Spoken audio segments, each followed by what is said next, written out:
sabi niya, tumakbo na kayo. Ganyan, kayo na tumakbo dyan. O yan. Tayo. Dito mas lalong nag-ting. Huwag kang paasa, huwag kang ganyan. Mag-vice president ka kaya. Ayun, sabi niya, tumakbo na kayo. Ganyan, kayo na tumakbo dyan. Tapos nag-file si Bongbong, sabi ko, kakahiya naman to, wala naman siyang kasama. Samahan mo na lang, ayun. Tapos after a while, na-convince din. Tingnan natin, ano ba itong inamin at umamin itong si Amy Marcos dito sa part ng interview with Doc Willie Ong. Ay syempre very thankful at utang na loob daw, sabi ni Senator Amy, yung pagpapalibing sa kanilang tatay kasi lahat ng presidente dumaan sa gusto ng pamilyang Marcos ipalibing ang tatay. Sabi naman ni Senator Amy, nag-effort naman si former President Joseph Estrada. Kaya lang, nahirapan si Joseph Estrada kasi alam nyo naman, medyo more on US, more on hindi masyadong friendly itong si Erap sa mga kano at that time. So parang medyo maraming kontra, so hindi naging productive at successful. So it's only at the time of President Duterte. So yun, yung bahagi niyan. Pero ang gusto kong ipakita, itong paglalahad at aminado naman itong si Amy Marcos kung ano talaga ang nangyari noong 2022 or 2021 prior to the filing of candidacy. Kasi ito talaga, makikita natin if i-connect natin yan dito sa matapang na press con ba? O press con interview ni VP Sara. Talagang nanduro siya ng ballpen. Pero ito muna ang pakinggan natin. Very much, Dr. Willie. So, kayo nag-convince kay Mayor Sara at that time? At that time, One of the? yeah, at that time, hindi kasi kilala ni Bongbong si Mayor Sara. Binisita namin para mag-happy birthday. Parang Noong naalala ko 2021, ang pakay ko, sana piliin ni Inday Sara. Paano niya makikilala? Bangag nga eh. Alam mo yung bangag, nakakalimot yan. Ang bangag talaga, minsan nalulutang yan. Minsan nga, instead na, Kaloy Yulo, ginawa niyang Kaloy Loizaga. Ano daw yun? Kaya ganun talagang bangag, kaya hindi kilala. Pag tumakbo siyang Pangulo, si Bongbong bilang Vice President. Kasi Okay. pag tumakbo siyang ang pakay ko, sana piliin ni Inday Sara, pag tumakbo siyang Pangulo, si Bongbong bilang Vice President. Boom! Panis. So nakita natin parang sana. Andun yung sana kapag tumakbo si VP Sara dahil alam ng mga hunghang na mga mukong na ito na talagang malakas sa survey si VP Sara at that time. So, dahil ayaw na nilang maulit yung pagkatalo noong 2016, kunwari naki-birthday para ligawan na gawin siyang VP under Sara Duterte ticket. Di ba? So tingnan natin tingnan niyo dito nung panahon nito, sila? Ganun sila. Ganyan Maliit.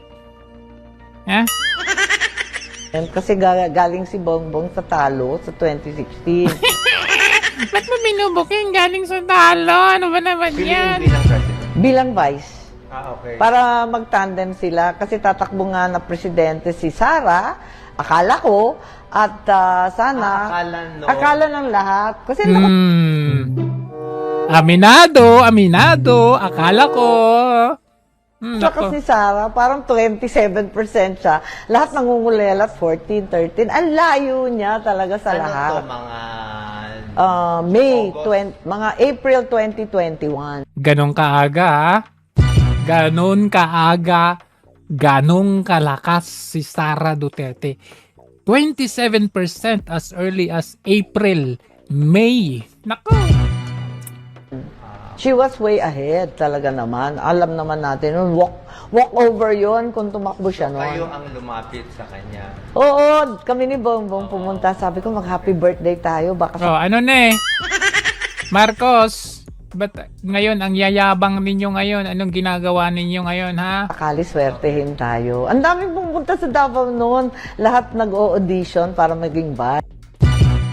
Lahat nag-audition? Panis! Tama sabi ni Cecil Giselle. Panis na panis!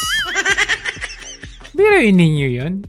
Halos lahat pumupunta sa Davao para ligawan si Sara Duterte.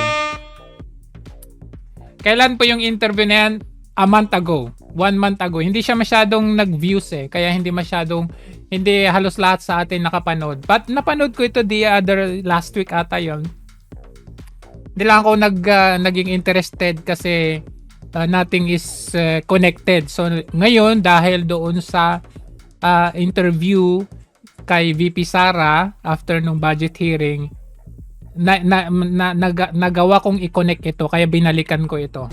So tignan natin audition man, audition. Guys. Tapos, yun nga. Baka daw swertehin.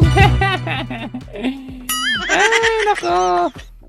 Ang nangyari, ayaw na ni Sara na tumakbo. Hindi na niya gustong mag-president o vice president man. Sabi niya, hindi bale na. Dito na ako sa Davao. Walang gulo. Ako Nung narinig siguro ni Bongbong na ayaw ni Sara Duterte na tumakbo.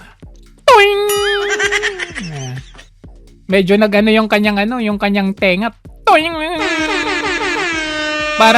Parang medyo alam mo yung light bulb, yung ting nag-open. Sabi niya pagkakataon ko na to.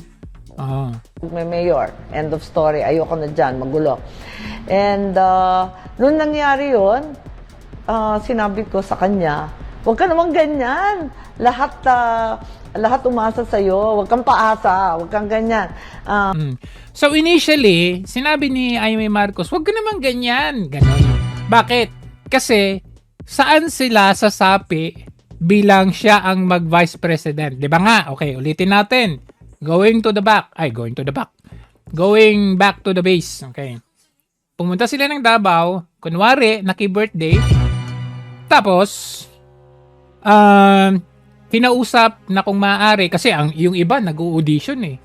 Pero since malapit si Amy kay Sara Duterte, pumunta ng Davao, isinama si Bongit na si Bongit na hindi kilala si VP Sara dahil siya ay bangag. Hindi pala kasama yon.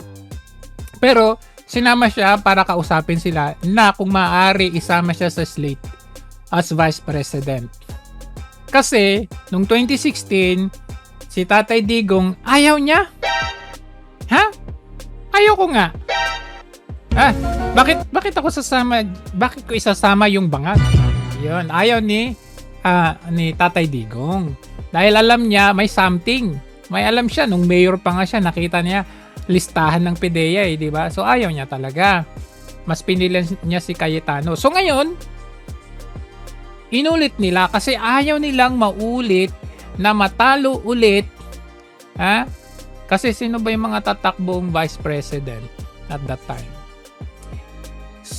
Sino ba yung mga tatakbo? Si Tito Soto. Okay.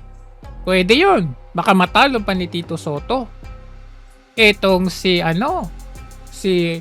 Bongbong. So ngayon, nung narinig nila na ayaw ni Sara Duterte na mag-president dahil siya ay tatakbo as mayor ulit, re-elect sa Davao, parang nawalan sila ng pag-asa. Kasi nga, ang nasa mindset nitong sila magkapatid, ang mag-ate, vice president talaga. Kasi alam nila, ganun sila. Ganyan, no? Ganyan. So, kung hindi tatakbo si Sara, sa isip nila, kung hindi tatakbo si Sara, saan kami kakampi nito? Alangan naman kay Lenny ako. Di ba? Yun. So, nung biglang sinabi ni Sara Duterte, ikaw na lang tumakbong presidente. O, tignan natin. Mag-vice president ka kaya? Ping Lacson. Oo nga pala, sorry. Si Ping Lacson. Nako, President si Ping Lacson eh. Ay, kay Ping Lacson. Ayaw ni Ping Lacson. Sa tingin ko, ayaw ni Ping Lacson na isama sa ticket. No? Kasi, ewan ko. Ayaw din ni Isko. Ayun, sabi niya, tumakbo na kayo. Ganyan, kayo na tumakbo dyan. O, yan. Ay, tayo. Dito mas lalong nag-ting. Huwag kang paasa, huwag kang ganyan. Mag-vice president ka kaya? Ayun, sabi niya, tumakbo na kayo. Ganyan, kayo na tumakbo dyan. Tapos nag-file si Bongbong, sabi ko, kakahiya naman to, wala naman siyang kasama. Samahan mo na lang, ayun. Tapos after a while, na-convince din.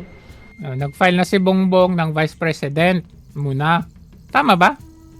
Nag-file na pala ng president. At pumayag siya na mag-vice, ayun. Kaya nga nalulungkot ako ngayon dahil may hidwaan na at yun, nag-resign na sa kabinete. Itong hidwaan, is this ilang percent pa misunderstanding lang o baka hindi nagko-communicate? Well, Oo nga, Doc Willie pala. Baka mamatalo pa ni Doc Willie si bulong-bulong? Diba, Well, alam mo naman, diba? alam mo naman maraming manggagatong, Manggagatong. mga ambisyoso, mga interesado. Oops! Sino pa pinariringgan mo? Hindi ba yung kapatid mo? Nako. Naiinggit. O kaya kayo. Sinisiraan yung isa sa isa.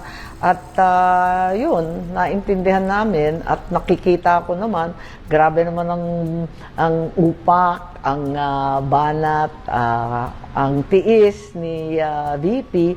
Kaya wala na siguro kailangan magtanong. Obvious naman kung ano nangyari. Anong ginagawa nyo? Ikaw, anong ginagawa mo? Alam mo, inuupakan na ngayon kaibigan mo, malaki ang utang na loob ninyo. Anong ginagawa nyo? Wala? Nakakaano kayo eh. Hanggang salita lang kayo eh. Pag nakikita ko minsan, Sen Aimee, nakita ko minsan yung mga Duterte supporters, di ba? Oo. Medyo iba yung mga statement nila sa iyo minsan. Tapos minsan naman yung mga President BBM supporter. Nagagalit rin sa Nagagalit akin. din. Kaya Bakit hindi? Hindi nga namin mawari kung saan ka ba talaga eh. nga eh. Hirap Parang na hirap wala na nang ako eh. naiwan. Ano Tama, kaya nga. Ayan nga eh. Parang nahihil, hindi ba pwedeng, wala na ba, may way naman siguro magkaayusan?